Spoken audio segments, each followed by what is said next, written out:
Bien. ¿Quiénes son A? Los chicos, recomendación. A ver, haciendo un paréntesis. Recomendación para todos los que están yendo a prácticas y los que van a ir porque te va a tocar. No vayas en ayunas. No vayas sin desayunos. El año pasado, 4 estudiantes ibas. El horario de nuestros alimentos es importante. Tendríamos que desayunar entre las 6 y las 7 de la mañana. Tu almuerzo entre las 12 y las 2 de la tarde. Si tienes el hábito de cena, entre las 6 y las 8 de la noche. Esos son los 3 alimentos del día. Pero seamos sinceros de que por nuestras actividades usualmente eso no es posible. No es factible. Y los horarios no se cumplen. Estás desayunando a las 10 de la mañana. ¿Y qué desayunas? Salchipapa, salteño, tucumano. Estás almorzando a las 4 de la tarde y estás cenando a las 11 de la noche. Que lo hagas un día no pasa nada, pero si se vuelve una rutina, tu estómago va a ser el que va a sufrir las consecuencias. Ahora, también hay que tomar en cuenta lo que son los alimentos gastrolesivos. ¿A qué llamamos alimentos gastrolesivos? A todos aquellos que son los culpables de que nuestro estómago se inflame. ¿Cuáles son? Sobre todo picantes, condimentos, ajís, el ayahuita, el ajicito, el ahogadito, que tanto nos gusta. Pero fuera de eso, ¿qué otros alimentos consideraríamos gastrolesivos? Alimentos.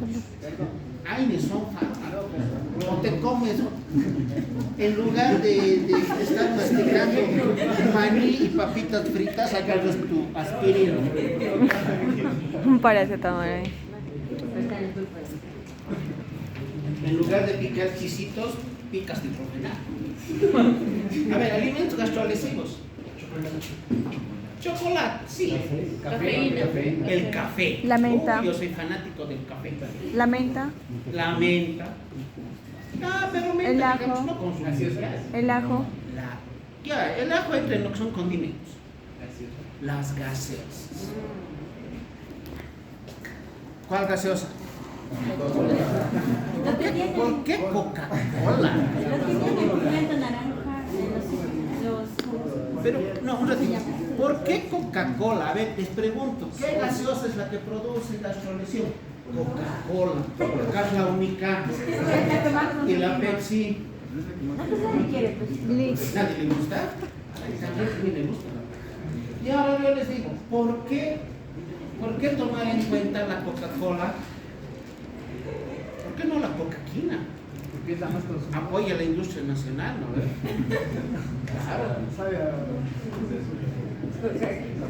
Ahora, tenemos que hablar de gaseosas en general. No importa la marca, no importa el color, no importa si es gaseosa blanca. Me han dicho que el doctor, la Sprite, la 7up blanca es más sana. Eso es justificable e injustificable. Es como decir,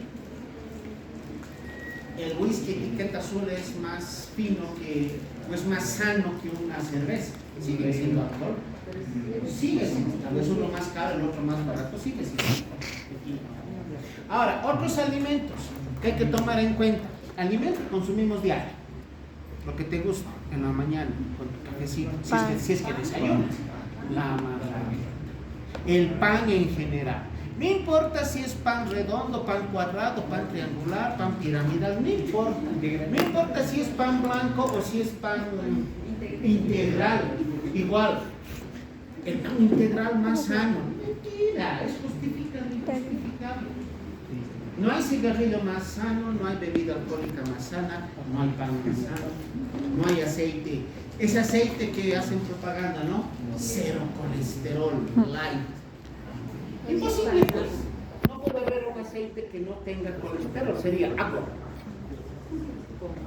Luego, tenemos que mencionar ahí a fideo. El fideo es terriblemente gastrolesivo. Luego, lo que te gusta combinar cuando comes, pues salchipapa. La mostaza, la mayonesa, el ketchup, la salsa gorda, todos esos son gastrolesivos. Alimentos que también son gastrolesivos. La quinoa. Tan rica que es la quinoa, pero la quinoa es gastrolesiva. ¿Por qué? Porque produce irritación del estómago. Pregúntame por qué la Coca-Cola es gastrolesiva, porque te inflama el estómago. Produce mayor secreción de ácido. O Entonces, sea, la lista es grande, la lista realmente es grande. Por lo tanto, tienes que tener una idea por lo menos inicial de cuáles son los alimentos que le tienes que decir a tu paciente que no consuma. Caso contrario, su gastritis, por más que haga tratamiento, va a empeorar. Está por demás decir, no, tabaco y alcohol. Al hablar de alcoholismo, no estamos hablando de la persona que va de parranda cada fin de semana. No estamos hablando. Estamos hablando de personas que son alcohólicas. ¿Cómo podemos considerar, cuándo consideramos alcohólica a una persona? Cuando consume alcohol diario y cuando el consumo de alcohol es prioritario en relación a lo que es su alimentación, su actividad laboral, su actividad social, familiar. Y para que una persona se considere alcohólica tiene que consumir una cantidad mínima de 80 gramos de alcohol por día. O sea, si te vas de parranda viernes, sábado y domingo, estás reaccionando el lunes, no es alcohol. de 80 Eres bebedor gramos. social. Porque se pone en la historia clínica, ¿no ves? Gramos. Los antecedentes no patológicos. Y por último, el estrés. A ver. El siguiente hito vamos a llevar hormonas y ahí está la respuesta respuesta fisiopatológica al estrés. ¿Alguien sabe qué pasa cuando nos estresamos?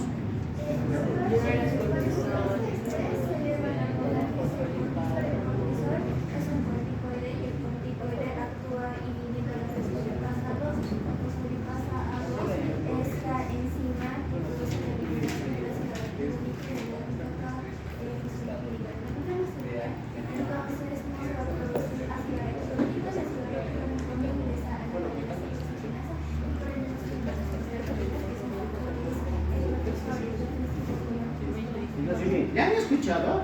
Te está explicando perfectamente. Les voy a preguntar en el examen. ¿Qué te has respondido así? ¿Qué pasa con el estrés? Se liberan hormonas a nivel de las suprarrenales. ¿Qué se libera de la corteza? Cortisol. El cortisol tiene dos acciones. Fisiología. Dos acciones. Glucocorticoide, mineralocorticoide. En sí, su compañero lo ha explicado con mucho detalle. ¿A qué conclusión llegamos? A la liberación de prostaglandinas vasodilatadoras.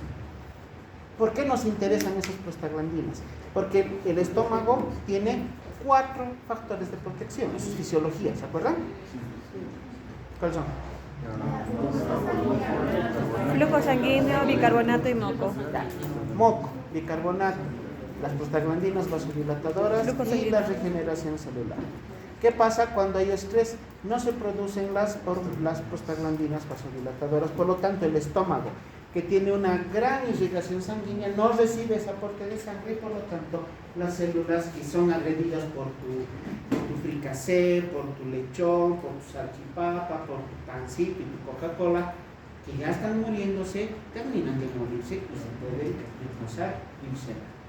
En cambio, si hay buena irrigación sanguínea, esas células muertas se botan y salen nuevitas y se recuperan. Pero por otro lado, también a nivel de las suprarrenales se producen dos hormonas que se llaman catecolaminas, que son adrenalina y noradrenalina. ¿Qué acción principal tienen a nivel vascular? Producen vasoconstricción. Las prostaglandinas vasodilatadoras producen vasodilatación. Estas producen vasoconstricción. ¿Quién gana? ¿Quién gana? Entre las vasoconstrictoras y las vasodilatadoras. ¿Quién gana? Estas quieren dilatar, estas quieren apretar. ¿Quién gana? Estas ganan. Las catecolaminas son mucho más potentes en el efecto vasoconstrictor que las prostaglandinas vasodilatadoras. Y por eso el estrés produce gastritis. Pregunta de examen de noveno. ¿Cómo se llaman las lesiones que produce el estrés a nivel del estómago? Úlceras express. Y tiene nombre propio, se llaman úlceras de Curling. Es por eso que a todo paciente que se interna hay que darle como tratamiento preventivo omeprazol. Bueno, eso ahorita ustedes no es parte de la materia, pero es lo que se les enseña posteriormente. No les estoy indicando que les voy a enseñar luego, que se les va a preguntar en el examen, y a pesar de eso, sabidos. Estoy avisando que te voy a preguntar de qué 3 semestres de examen, el 2 de gasto. Si te anotas, puede ser que esa respuesta ya la tengas de aquí a un año y medio. Ya. El principal motivo de consulta, dolor. ¿Dónde se presenta el dolor? A nivel del epigastrio. Si es estómago, si es intestinos, a nivel de los cuadrantes centrales. Hay que tomar en cuenta el tipo de dolor según la ubicación. Dolor generalizado o dolor localizado. El dolor localizado es el que les mencionaba en epigastrio si es estómago, flancos y mesogastrio si es intestino delgado. Y si es intestino grueso, los cuadrantes que forman el marco torácico. Si hay un dolor generalizado, dolor que duele en todo el abdomen, los 9 cuadrantes, o por lo menos la mayor parte duelen, ¿qué diagnosticamos? Peritonitis. Diagnosticamos peritonitis. ¿Con qué maniobra? Del escultor de Merlo. La maniobra del escultor de Merlo nos sirve para identificar dolor generalizado a la palpación superficial. Eso no se diagnostica peritonitis. Y si estás ante la sospecha de que hay un problema gástrico, ¿qué patología de estómago se puede convertir en peritonitis? La úlcera gástrica. Una úlcera perforada, no la úlcera solita, úlcera pérfora. Si la úlcera se perfora, recién se puede producir peritonitis. El dolor puede ser agudo, que es de inicio repentino, o dolor crónico. El dolor agudo es el que se presenta de un momento a otro, como en el caso de la apendicitis, cálculos o una obstrucción intestinal. La apendicitis duele en cuestión de horas, los cálculos renales también. La obstrucción intestinal también duele en un plazo corto. En cambio, enfermedades como el intestino irritable, la enfermedad inflamatoria intestinal o las úlceras tienen una evolución crónica. Eso significa que el dolor puede estar presente durante muchos meses o años inclusive. No hay apendicitis que dure meses. ¿Por qué? Apendicitis que no se atiende oportunamente se convierte en peritonitis. Hay un viejo adagio, un viejo dicho en la medicina. Peritonitis diagnosticada en el día tiene que operarse antes que salga la luna. Apendicitis. Apendicitis diagnosticada en el día tiene que operarse antes que salga la luna. Apendicitis diagnosticada en la noche tiene que operarse antes que salga el sol. Entonces eso te da un lapso más o menos entre 10 a 12 horas desde hecho el diagnóstico hasta que el paciente está operando. Si no, peritonitis, se perfora. Por lo tanto, no puede haber, pues, doctor, creo que tengo apéndice. Sí, tiene apéndice. Tienes, yo tengo, ya tienes, todos tenemos apéndice. Otra cosa es que esté inflamado. ¿Y desde cuándo le está doliendo? Uy, doctor, no, esto hace rato me duele, pero yo le pregunto esa vez, ¿y desde cuándo? Ahora, en estos días, ¿desde cuándo está con dolor? Ah, desde hace 4 días. Es imposible que sea apendicitis. Imposible. Ahora, el dolor crónico puede ser de evolución a largo plazo. Esta enfermedad que se llama síndrome del intestino irritable, las colitis, las diverticulitis, que son propias del colon, se pueden presentar con dolor que dure inclusive años. Pero imagínate, hay dolor que pueda durar años. ¿Tú aguantarías un dolor de esos años? Hay personas que sí. ¿Y sabes qué? Yo te apuesto que sí, aguantarías. Porque llega un momento en que el dolor llega a ser parte de la vida del paciente. El paciente se acostumbra al dolor y lo vuelve parte de su vida. O sea, para el paciente el dolor es normal. Normal. No va a faltar la vez que le preguntes, ¿tiene dolor en la barriguita? Sí, doctorita, me duele aquí. ¿Y cómo le duele? Ah, normal. ¿Cómo es normal? ¿Cómo es el dolor normal? Para el paciente, muchas veces el dolor es parte de su vida rutina. Hay pacientes que están acostumbradísimos a vivir con cefalea. Hay pacientes que están acostumbrados a vivir con dolor lumbar. Hay pacientes que están acostumbrados a vivir con dolor abdominal. ¿Cuándo van a ir a la consulta? Si tienen ese dolor durante meses, ¿cuándo van a ir a la consulta?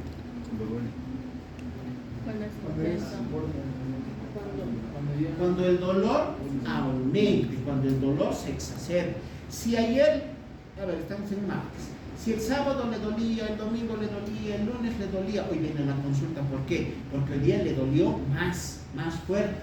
Eso es lo que le llamó la atención. Y si le preguntas, ¿desde cuándo le está doliendo? Desde esta mañana, doctor. Desde esta mañana, sí. Claro, para él, esta mañana fue cuando el dolor aumentó de intensidad. Pero ese dolor puede que tenga días, semanas, meses incluso. Bueno, otras características semiológicas del dolor. Tipos de dolor. Dolor cólico. El dolor cólico se caracteriza por ser intermitente, tiene periodos de remisión y exacerbación. O sea, exacerbación cuando la musculatura se contrae, remisión cuando se relaja. Se contrae, se relaja, se contrae, se relaja, se contrae, se relaja. Ese dolor es típico de patologías que cursan con cólicos. Por ejemplo, ahí está. Lo más común, patologías de tipo biliar. El cólico biliar, el famoso cólico biliar. La vesícula es un órgano hueco. El estómago es un órgano hueco. El intestino es un órgano hueco. El útero es un órgano hueco. Todos los órganos huecos tienen la probabilidad de darte un dolor de tipo cólico. Así que mencionamos como patologías al dolor del cólico menstrual, al dolor de patologías de vesícula como la colecistitis, como la polinitis, al dolor del cólico intestinal. ¿A quién no le ha dado cólico alguna vez? Es un dolor que parece que te está apretando, te deja sin respiración y luego pasa. Calmadito. Luego otra vez viene la contracción. Ese es un dolor de tipo cólico. Señoritas, el dolor que te viene en la menstruación, pues es cólico, ¿no? Porque el útero es un órgano cólico. Dolor tipo calambre, similar al cólico, pero más leve y a menudo relacionado con gases, como es el caso del estreñimiento. A paréntesis para esto, ¿cuándo vamos a hablar de estreñimiento? El término correcto es, bueno, el diagnóstico es constipación. No me van a poner en historia clínica estreñimiento. Constipación. Vamos a hablar de constipación cuando la persona no hace deposiciones por lo menos durante un lapso de 72 horas. O sea, no hace nada de nada. Pero hay pacientes que dicen, doctorcita, la última vez que estuve con un paciente de estas características, una señora mayorcita, su hija me dice, doctorcito, un jarabito pues para su estreñimiento. ¿Esta estreñidad? Sí. ¿Y desde cuándo? Meses que está estreñido. No hace nada durante meses. ¿Cuántos meses? Serán 2 meses. 2 meses que no está haciendo deposiciones. 2 meses que no va al baño. Sí, doctor, no puede hacer. Porque cuando va al baño no puede hacer. Y ahí le he hecho la pregunta clave. Cuando va al baño, ¿no hace nada o hace poquito? Poquitos hace, doctor, por eso está estreñida. Eso no es estreñimiento, eso no es constipación, eso simplemente es disminución del volumen defecatorio. Vamos a hablar de constipación cuando el paciente no hace nada, ni una gota de heces durante 72 horas mínimamente. Luego tenemos el dolor tipo urente. Urente significa que quema, que arde, es como tener fuego. El paciente te dice, ay doctor, es como si tuviera algo que me está quemando aquí. Y se viene por aquí arriba y me quema hasta la boca. A lo que el paciente le dice, vinagrera. El paciente le da el nombre típico, común y vulgar de vinagrera. Este dolor urente está relacionado con patologías de esófago, como la esofagitis, con patologías de estómago, como la gastritis, las úlceras. Y cuando el ácido se sale del estómago y vuelve al esófago y lo quema, lo que hablamos el otro día, que se llama ergia. La enfermedad enfermedad por reflujo gastroesofágico. El dolor típico es de tipo UE. El dolor pungitivo, por si acaso, no se dice punzante, se dice pungitivo. Es como si te pincharan, como si estuvieran pinchando con una aguja, como si te estuvieran clavando un cuchillo. Eso se llama dolor pungitivo. Agudo, que se ocasiona por gases. Cuando se acumulan gases y se distiende el intestino, se presenta dolor de tipo pungitivo. En la apendicitis es dolor pungitivo. ¿Alguien le da apendicitis? Están en riesgo. ¿Les puede dar? Sí, pues, yo ya me he librado. ¿Cuál es la edad de riesgo? Entre 15 y 30 años, están metidos ahí. O sea, significa que te puede dar cualquier razón. El dolor de la apendicitis es un dolor agudo y es como si algo te punzara, como si algo te pinchara. A eso se llama dolor pungitivo. Hay otra patología no relacionada con gastro que han llevado en quinto semestre. Una patología pulmonar que te da dolor pungitivo.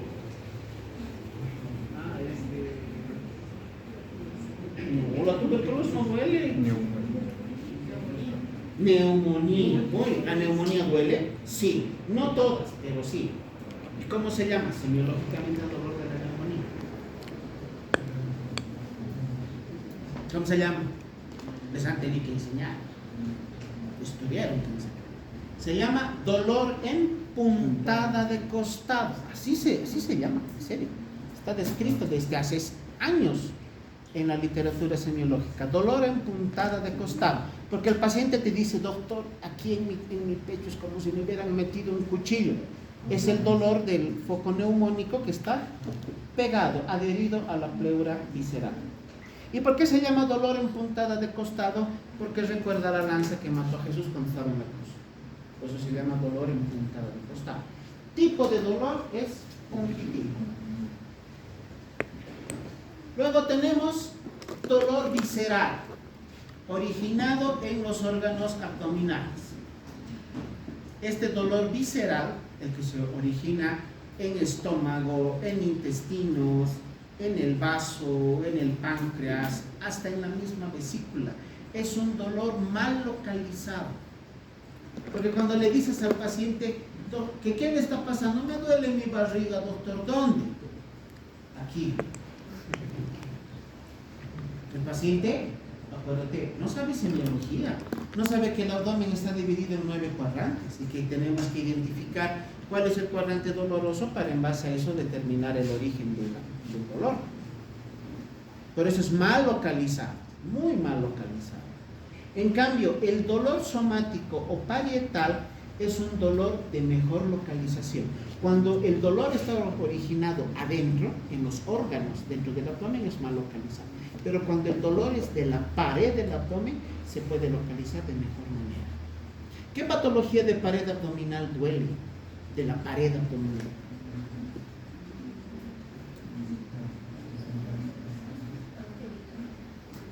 A ver, piensen. ¿Gases?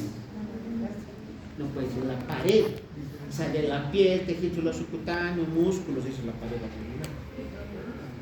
La peritonitis es peritonitis, por favor.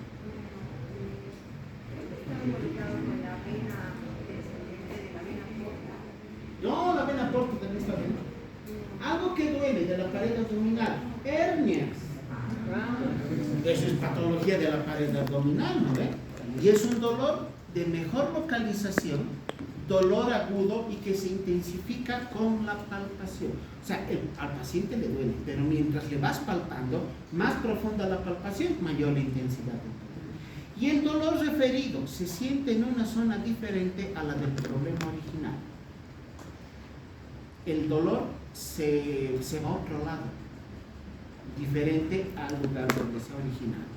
Y esta manifestación, esta característica semiológica del dolor, muchas veces es más que suficiente para que tú ya puedas identificar cuál es la causa del dolor. El dolor de la apendicitis. ¿A quién le da apendicitis? Uy, están, ¿cómo se dice? Nadie se enfermó de nada aquí, me leo. Están invictos, pero alguno va a caer.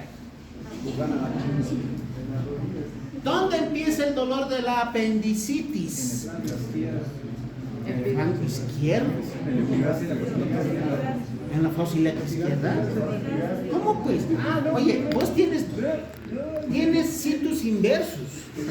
Todos tus órganos están al revés. ¿Dónde está localizado el apéndice? Fosa ilíaca derecha. ¿Dónde empieza el dolor? El dolor no empieza en la fosa, empieza en epigastrio. Aquí empieza el dolor. En epigastrio o en mesogastrio. Y el dolor luego migra, viaja hacia el flanco derecho y luego de ahí baja a fosa ilíaca derecha. Entonces no empieza directo aquí, empieza acá. Y eso se llama cronología de Murphy. Murphy se escribe con P-H-Y. Cronología de Murphy. Eso es patognomónico de apendicitis. Eso significa que no hay otra patología que te dé ese tipo de dolor. Es exclusivo de apendicitis. ¿Dónde irradia el dolor de la colecistitis? Las patologías de vesícula, aquí, hombro derecho. Se inicia aquí, irradia hacia zona lumbar y luego hacia hombro derecho. Eso también es patognomónico de patologías de vesícula. ¿Y de páncreas? ¿Qué se llama? Zona hiperalgésica o zona hiperestésica de Kapch. ¿Les he contado la historia del paciente que tomó omeprazol y se murió? ¿No? Ahora les voy a contar. Puede irradiar el epigastrio. ¿Dónde está el corazón? No está aquí en el lado izquierdo, está al medio. Aquí está el corazón, por si acaso. El corazón está aquí, no está aquí. Cuando hay infarto de la cara inferior, esa cara que está apoyada sobre el diafragma, ese dolor puede irradiar a través del diafragma hacia el epigastrio. Y es lo que le pasó a esta persona. Le empezó a doler el epigastrio. ¡Ay, mi gastritis debe ser! Toma omeprazol, debe ser un infarto agudo de cara inferior. Y se murió. El dolor del infarto irradia ese epigastrio. Y el dolor de la úlcera irradia esa zona precordial. El paciente tiene úlcera y piensa que es infarto. Pero no de cualquier úlcera, de las úlceras que están en el fondo gástrico, en la curvatura menor. Ese es otro ejemplo de lo que es el dolor referido. Ven que solamente con varias características que tiene el dolor abdominal podemos llegar a determinar diagnóstico. La irradiación, esto es lo que hemos hablado. Colecistitis inicia en el hipocondrio derecho, irradia hacia zona lumbar y hombro derecho. Enfermedad péptica, la gastritis, las úlceras, inicia en el epigastrio y puede irradiar hacia la zona precordial. Ahora ya saben cuál. No son todas, las de fondo gástrico y las de la curvatura menor. De la pancreatitis, ya conocemos. La pancreatitis empieza en epigastrio y se irradia en forma de cinturón hasta culminar en el ángulo costovertebral izquierdo, siguiendo lo que se llama la zona hiperestésica de Kapch. Las úlceras, la pilórica irradia hacia el hipocondrio derecho, la gástrica hacia el hipocondrio izquierdo, pero la úlcera gástrica de cara posterior. Las úlceras de curvatura menor hacia el precordio e inclusive hasta el hombro. O sea que estas úlceras que están acá pueden doler acá en zona precordial hasta el hombro, y es dolor típico de infarto, ¿no ve? Y el paciente por eso se confunde y dice, me está dando infarto, he sido simplemente una úlcera. Entonces, tú tienes la obligación de conocer estas características semiológicas del dolor, porque gracias al conocimiento de la irradiación que tienen las patologías de estómago, es que vamos a lograr determinar cuáles son los diagnósticos, cuál es el origen, porque lo más importante que necesitamos como médicos, ¿qué es? Somos soldados, que tenemos que conocer a nuestro enemigo. Si eres un soldado, tienes que saber quién es tu enemigo para saber qué armas llevar. Como médico, ¿qué necesitas? Saber quién es tu enemigo, cuál es el diagnóstico para saber qué armas llevar, qué fármacos utilizar. Así que lo primero es determinar el origen del territorio. Hay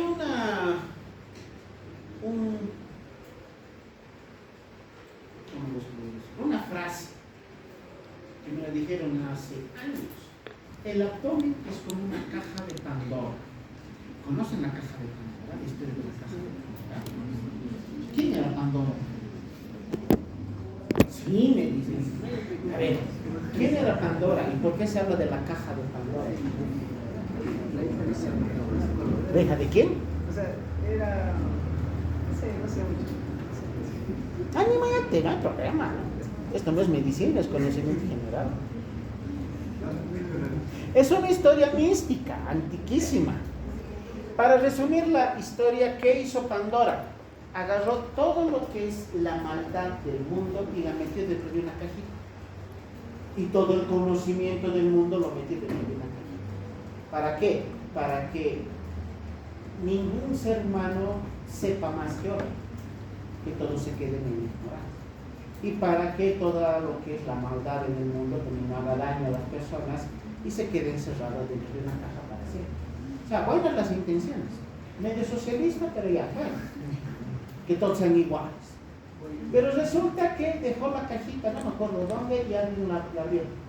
Por curiosidad, abrió la caja, salió todo lo que estaba encerrado. Y como dicen, no sabía ya qué era lo que salía por aquí, si era algo bueno, si era algo malo, si era algún conocimiento que era positivo para la humanidad, si era un conocimiento negativo, si era todo lo que significan sentimientos negativos del ser humano. A eso se refiere la caja de Pandora. Y un cirujano decía, el abdomen es como una caja de Pandora. No sabes lo que te vas a encontrar en el abdomen hasta que lo abres. Entonces, muchas veces el dolor abdominal no solamente es secundario a una patología de origen clínico, sino también puede ser de orden químico. Entonces, ¿qué tienes que hacer? Aprender la semiología del dolor, porque cuidado, estés mandando a quirófano a alguien que no tiene que operarse. O, al contrario, alguien que necesita cirugía, lo trates como un cuadro clínico. Tomad en cuenta, luego de conocer los tipos de dolor, lo que es la irradiación del dolor, factores que exacerban o ceden el dolor. El dolor de la enfermedad péptica se exacerba con la ingesta de alimentos. El dolor de la úlcera cede con la ingesta de alimentos. En palabras facilitas, esto nos ayuda a diferenciar gastritis de úlcera. ¿Cuáles son los síntomas de la gastritis? Dolor en epigarcho, dolor urente, puede haber náuseas, vómitos y por eso dejas de comer porque te duele. ¿Cuáles son los síntomas de la úlcera?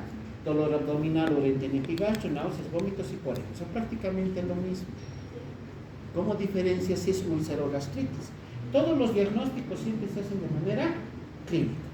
No necesitas ecografía, no necesitas endoscopía. ¿Qué vas a decir? En la gastritis comes y te duele. En la úlcera comes y te calma. Esa es la diferencia. Simplemente preguntando al paciente qué rato le duele. Si le duele cuando come es gastritis, pero cuando come y le calma el dolor, eso es úlcera. Eso es lo que dice ahí. El dolor de la enfermedad péptica de la gastritis se exacerba con la ingesta de alimentos, aumenta cuando come. El dolor de la úlcera cede cuando el paciente come. En el síndrome pilórico, el dolor cede con el vómito. Les he explicado qué es el síndrome pilórico. ¿Ven? ¿O no les he explicado? Les he explicado. ¿Qué es el síndrome pilórico? Yo les he dicho. ¿Qué les he dicho?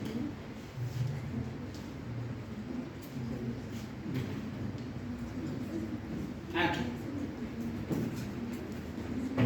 ¿Qué se llama esta válvula? Cardias. ¿Ya está? El pi. Cuando comemos, se abre el cardias, el alimento entra y se cierra. Y se cierra el pi. Se cierra herméticamente arriba, se cierra herméticamente abajo. ¿Ven? ¿Y qué sucede? Es como esto. Este es el píloro, pero este es el cardias, este es el píloro. Este es el alimento y empieza a subir. Se mueve como una lavadora el estómago para que se digieran los alimentos con los jugos digestivos. Cuando termina la digestión, arriba sigue cerrado. ¿Qué tiene que abrirse? El píloro. Aquí tiene que abrirse para que el alimento ya digerido entre a luego. ¿Qué pasa en el síndrome pilórico? No hay una apertura del comer. El píloro se cierra y no se abre. Aunque haya pasado la digestión, no se abre o se abre de una manera muy, muy parcial. De tal manera que el estómago, tú sigues comiendo y comiendo y comiendo. ¿Qué pasa con tu estómago? Se va inflando como un globo, como una pelota. Ese es el síndrome pilórico. El síndrome pilórico, entonces, el dolor del síndrome pilórico disminuye cuando el paciente vomita, porque bota todo ese contenido que está en el estómago. El decúbito exacerba el dolor de la hernia y de la gastritis. Te echas de espalditas, el cúbito dorsal y el dolor de una hernia aumenta. La posición de pie disminuye el dolor de la hernia diafragmática. Este paciente está echado, le duele, se pone de pie y por gravedad los órganos bajan. Y la hernia que está en el diafragma disminuye en la intensidad del dolor. La dieta gastrolesiva y los hábitos empeoran el dolor de la gastritis. Acabamos de hablar de todo lo que son alimentos gastrolesivos y hábitos como el alcoholismo y el tabaquismo. Otro hábito que daña el estómago, huelga de hambre, el ayuno. Es que hay momentos en que, lamentablemente, hoy es martes, ¿no? A la paciente se acordó que el sábado, próximo sábado, tiene que entrar en un vestido y por eso dice, ay no entro, no me cierra y no voy a comer. Y su desayuno no desayuna, su almuerzo es una hojita de apio y su cena es una rodaja de tomate. Y piensa que en 3 o 4 días va a enflaquecer. Eso es lo peor que le puedes hacer a tu estómago. Porque se sigue produciendo ácido clorhídrico y el ácido ¿sobre qué va a actuar? Sobre las mismas células del estómago produciendo gastritis. Así que los ayunos, las dietas rigurosas, no comer. Bueno, ahora otro motivo de consulta, otro síntoma que usualmente acompaña al dolor abdominal, el vómito. ¿Cómo vamos a conceptualizar el vómito? Expulsión violenta del contenido gástrico a través de la boca. Usualmente, el vómito se precede de náuseas. Tienes esa sensación desagradable aquí, de que algo se va a salir. Tú ya conoces las náuseas. Y a continuación de las náuseas sale el contenido del estómago. Se abre el cardias y ese contenido sale hacia el esófago, hacia la boca y luego es expulsado hacia el exterior. Eso es vómito. ¿Cuál es la diferencia con regurgitación? En la regurgitación no hay náuseas y en la regurgitación el contenido llega solo hasta el esófago y el exceso. Se produce el vómito por la contracción brusca y violenta del diafragma y de los músculos de la pared abdominal. Se cierra el píloro, aumenta la presión intraabdominal, entonces esto se empuja y sale. Eso es el vómito. Al vómito lo vamos a denominar preprandial cuando se presenta antes de los alimentos. El paciente está a punto de comer o unos minutos antes de comer y a veces el mismo olor del alimento hace que le vengan las náuseas y vomite. Eso se llama vómito preprandial. El vómito postprandial, por el contrario, es el que se presenta después de los alimentos. Y estos dos son una de las características semiológicas que hay que describir en la historia clínica. ¿Quién debe describir del vómito en la historia clínica? En la historia de la enfermedad actual de un paciente que tenga vómito. La cantidad, el contenido, Color. 4 cositas. la cantidad, Volumen. Número 2, número de episodios. O sea, volumen, ¿qué cantidad ha vomitado? Número de episodios, vomitó una o vomitó 50 veces. Número 3, tipo de vómito. Y número 4, relación con los alimentos. Si es preprandial o es postprandial. Estas 4 características tienes tú que describir en la historia de la enfermedad actual de todo paciente que tenga vómitos. Algo más, ¿cómo se describe el dolor? Alicia, es un mnemotécnico, Alicia, ¿no ve? Aparición, localización, intensidad, carácter o tipo de dolor, ahí está cólico, y demás. Irradiación, atenuantes y agravante. Pero tiene su complemento, freducia, ¿no ve? ¿Qué es frecuencia, duración, y síntomas asociados. Bueno, saben describir, que no me hagan así una historia clínica, ¿no? Ahorita me están demostrando que saben. Bueno, cuando el paciente tiene vómitos, no solamente significa que esté mal el aparato digestivo. Como etiología podemos tener patologías neurológicas. Hay un origen cerebrovascular, principalmente la hipertensión endocraniana y el traumatismo craneoencefálico. ¿Alguna vez te has tequeado? ¿Te has rompido la cabeza? ¿Traumatismo craneoencefálico? ¿O encefalocraniano? ¿Te has tequeado alguna vez? Sí, seguro que te has tequeado. ¿No te ha pasado que has subido al minibús y ¡pum! Te das en la puerta acá arriba? Eso es TEC. A mí también me ha pasado. Eso es un TEC, pero es un TEC leve. Dependiendo de la magnitud del golpe, el TEC puede ser leve, moderado o severo. Pero independientemente de si es leve, moderado o severo, ¿qué nos interesa determinar del TEC? Si el paciente vomita después de un traumatismo craneoencefálico, ese es un dato de mal pronóstico, es un dato de alarma, signo de alarma, porque significa que no solo es golpe, está aumentando la presión dentro del cráneo y eso puede producir edema cerebral. Así que todo paciente que se golpea la cabeza y que a continuación vomita, tiene que ser hospitalizado de inmediato. Tenemos vómito de origen visceral, que se produce por distensión de vísceras huecas, sobre todo estómago, esófago, estómago y duodeno. No puede haber vómito por patología intestina. El intestino ya sería directamente diarrea. Entonces, tensión o inflamación del esófago, del estómago y del duodeno. No se presenta vómito por inflamación del vaso. No se presenta vómito por inflamación del colon o del hígado. Tienen que ser de estos órganos que puedan distenderse, órganos, vísceras huecas, que sean el origen para el vómito. Pero también el vómito puede ser ocasionado por fármacos, y esto a tomar muy en cuenta, porque puedes tener en algún momento un paciente, como yo tuve, estamos atendiendo por X patología, y resulta que vomitaba y vomitaba y vomitaba. Haya debido a ser gastritis, nada. Endoscopía, nada. ¿Qué había sido? Que el paciente estaba vomitando, pero por acción de fármacos.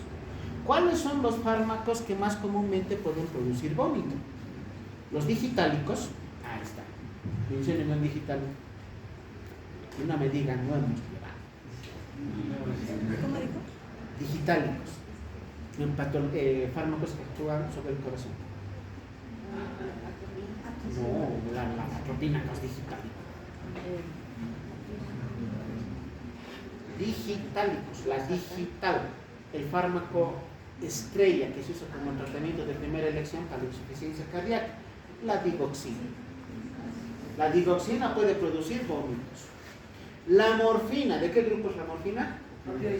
Es un derivado opioide que sirve como analgésico. El tramadol, lo mismo. Entonces, si tu paciente está usando tramadol y empieza a vomitar, no creas que está haciendo gastritis medicamentosa.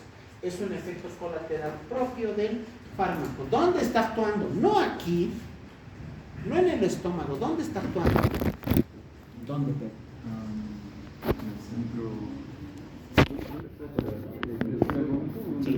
Sí.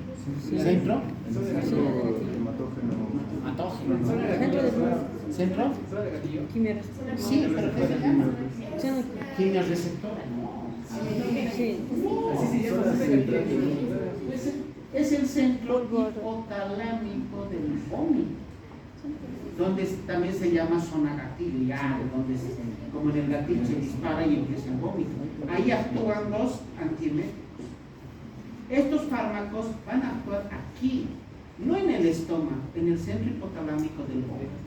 Tenemos luego los salicilatos, la aminofilina y diversos grupos de antibióticos. A ver, solo díganme, la aminofilina, ¿qué acción tiene? ¿Qué acción tiene y para qué se usa? Lo hemos llevado. ¿Eh? Con eso se escuden siempre. ¿Para qué se usa la aminofilina? ¿Qué acción tiene? La aminofilina es un broncodilatador, se usa como tratamiento del asma. Y antibióticos. ¿Qué antibióticos son los que pueden producir vómitos? En teoría cualquier grupo, pero los más inmiscuidos en el origen de los vómitos de origen farmacológico, las quinolonas. ¿Han llevado? A ver, menciónenme. ¿Qué antibióticos son de las quinolonas? La ciprofloxacina, la levofloxacina. Esos dos nomás. Si en su espectro de conocimiento farmacológico se quedan con esos dos, están perdidos. ¿Acaso son los únicos? Hay otros. El moxifloxacino, el gatifloxacino, el ofloxacino, todos son quinolonas. Pero la norfloxacina, muy bien, están olvidando la norfloxacina. No en todos, estamos hablando de pacientes que son susceptibles, pueden llegar a presentar vómito por el uso de esos fármacos. Así que tome en cuenta esto, porque luego cuando estés con tu paciente en el hospital te vas a volver loco. Tu paciente vomita y vomita y vomita. Le das antiemético, sigue vomitando, le das omeprazol, sigue vomitando. No come, le pones en NPO para que no vomite, sigue vomitando. Y no es algo estomacal, es algo central. Tome en cuenta lo que son los fármacos. Y finalmente, cuadros febriles, sobre todo en niños. Pacientes pediátricos que están con temperaturas elevadas, con fiebre inclusive por encima de 39 grados, secundariamente se pueden presentar episodios de vómitos. No es exclusivo de niños, también puede presentarse en adultos. ¿Qué patología que presenta fiebre? ¿Qué patología infecciosa que presenta fiebre puede presentar vómitos?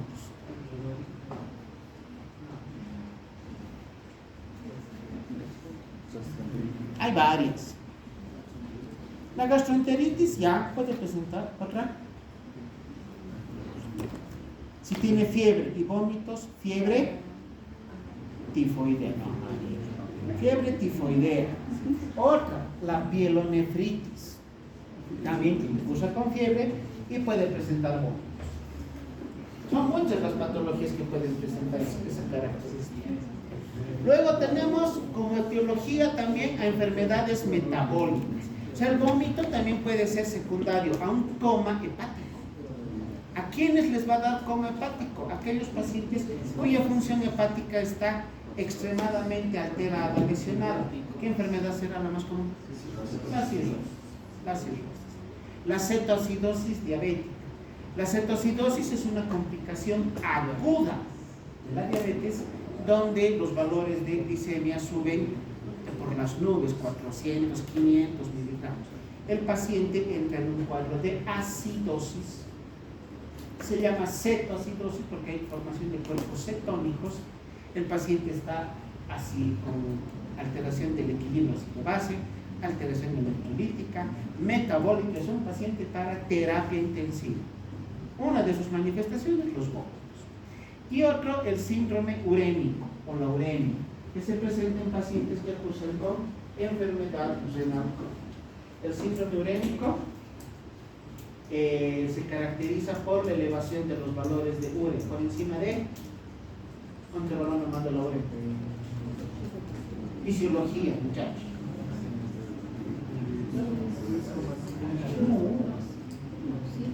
¿No se acuerdan? No. La urea tiene un valor normal de 40 a 60 miligramos por decilitro. En el síndrome urémico se elevan mucho más arriba de estos valores y por lo tanto el paciente va a tener valores tan altos de urea. ¿Y por qué es urémico? Porque estos valores elevados van a atacar otras zonas del organismo. cerebro, o bueno, el sistema nervioso, produciendo la encefalopatía urémica. Pacientes que tienen deterioro del estado de conciencia. A nivel pulmonar, la neumonía urémica. A nivel cutáneo, hay tanta urea que se sale por los poros. Y la urea en contacto con el aire se escarcha. Parece escarcha realmente. Como pequeñas, como microscópicos copitos de nieve. Es como escarcha. Sí, así se sale. Eso se llama escarcha urémica o dermatopatía urémica. Y finalmente la urea es tóxica a nivel del estómago. Irrita el estómago y puede producir vómitos. Otra causa de los vómitos, la cinetosis, o sea, el mareo, el famoso síndrome vertiginoso. Hay pacientes que, no porque hayan bebido, no porque hayan consumido algún fármaco o algún estupefaciente, simplemente están con mareo, sobre todo pacientes de tercera edad. Tienen mareo. Y por el mareo es que, por la cinetosis, ¿saben qué es cinetosis? ¿El movimiento de qué?